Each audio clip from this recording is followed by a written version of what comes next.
guys, welcome back to my channel. Today I'm going to be doing my February wrap-up. I read 5 books, which is better than last month because in February I only read, I think, 3 books. So I'm getting better. If you watched my TBR video for March, I am hoping to read 9 books, so we'll see how that goes.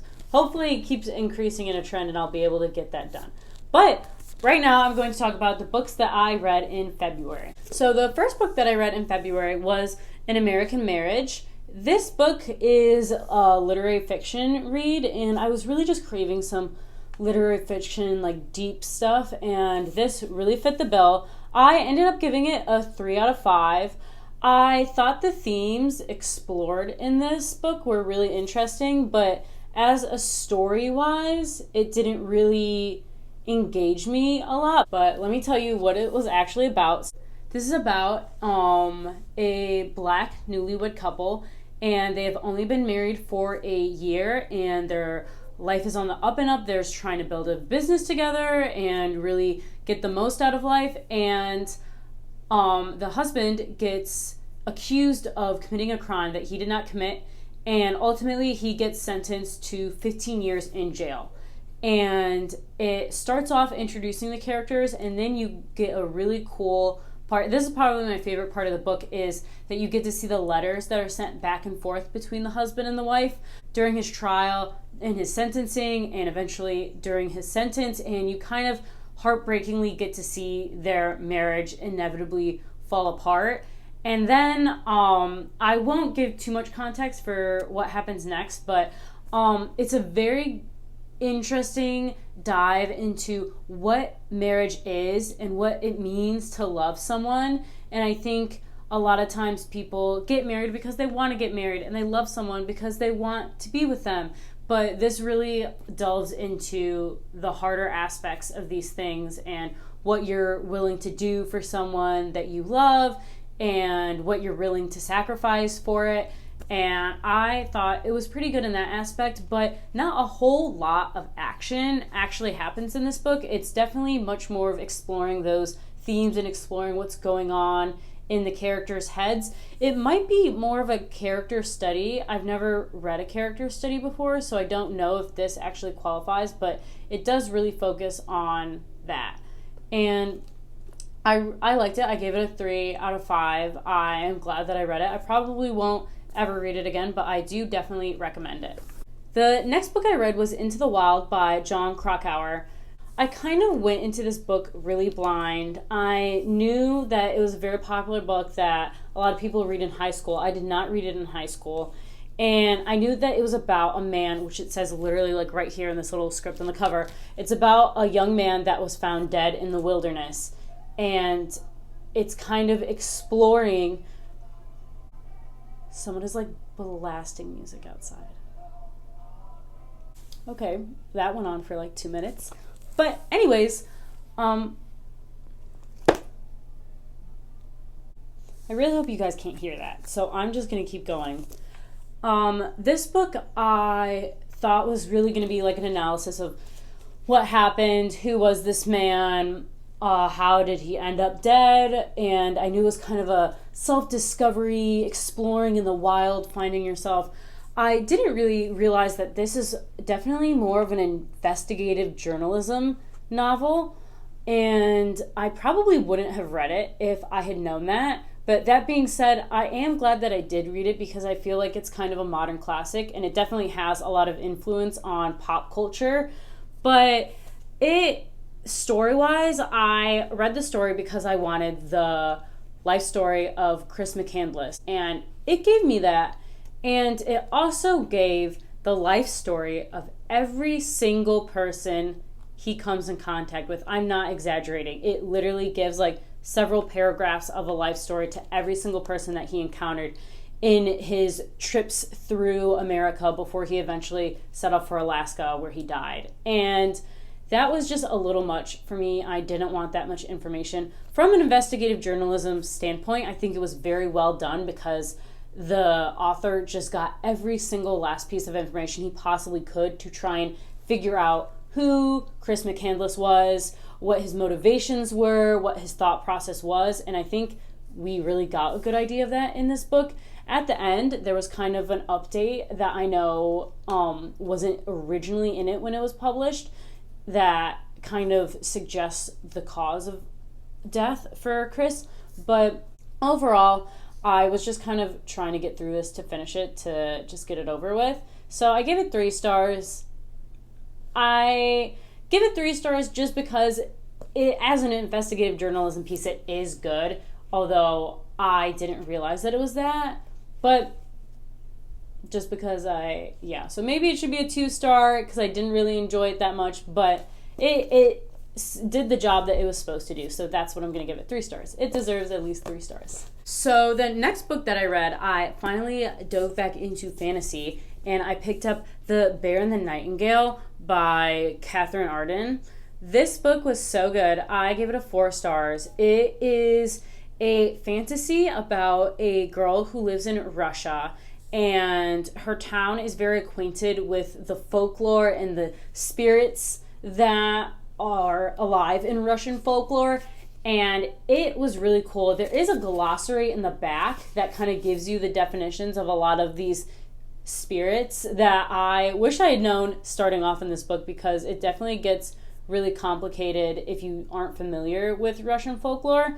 But as this girl grows up, she eventually gets a stepmother who wants to rid the town of their beliefs in folklore and convert them all to strict Catholicism.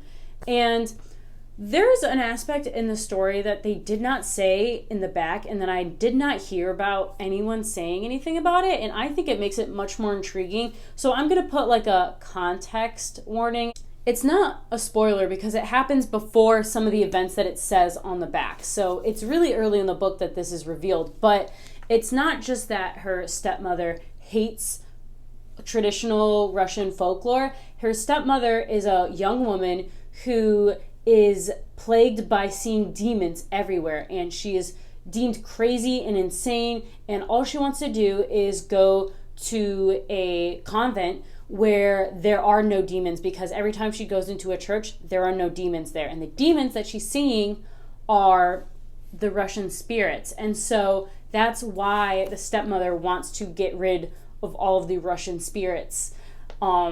So I think that's a much more engaging plotline than just an evil stepmother. I think it was cool how that aspect of it really brought some empathy to her character. But this was so good. It was so magical.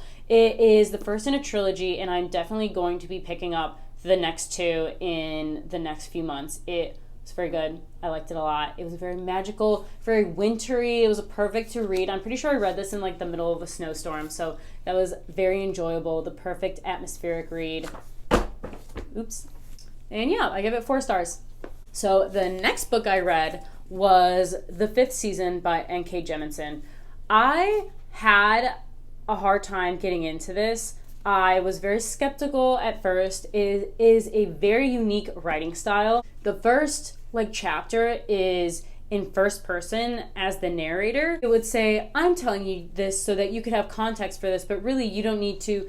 And that was a little off. I wasn't sure if I was a fan of that style at first. And then it is a multi-POV book, and one of the POVs is in second person. So it says you stayed in the room for 2 days. You only left to go to the kitchen to get food. And so that definitely took a long time for me to get used to. And it's a very complicated magic system and world and just politics to get acquainted with. It is definitely high fantasy. And so I was very skeptical if I was going to enjoy this or not. But by the end, it completely ripped my heart out. And I was so shocked that a book that I wasn't that crazy about in the beginning, I could be so devastated by and so anxious to pick up the next book. I'm giving it 4 stars. So basically this book is about a world where there are really devastating natural disasters that basically wipe out civilization every few hundred years, like tsunamis, volcanoes. And so humanity is basically reduced to always being prepared to survive a season. And there are people that can actually control the movement of the earth they have this power. And you think that that would be very valued in this world, that it's very important to be able to quell an earthquake or something. But these people are actually very rejected from society. And it is a really complex system, but once you start to learn it, N.K. Jemisin really puts you in the character's shoes, and you learn these jarring realities to how things really work in the world through their eyes, and you are just as jarred as they are, and it's very moving. There are definitely some parts of this book that were very unsettling, and I felt like I was just walking around my day, like just processing it and being like almost like sick to my stomach at some of the things that are realized that are happening in this society. This could be slight spoiler. I know it depends on your context of spoiler. Like for me, if someone says for like a movie, oh, the twist at the end was so crazy, and then I go into the movie knowing that there's a twist at the end, that's kind of a spoiler for me. But so this is, again, just like a tiny bit of context, so I'll put a little warning if you want to skip ahead to where the warning's gone.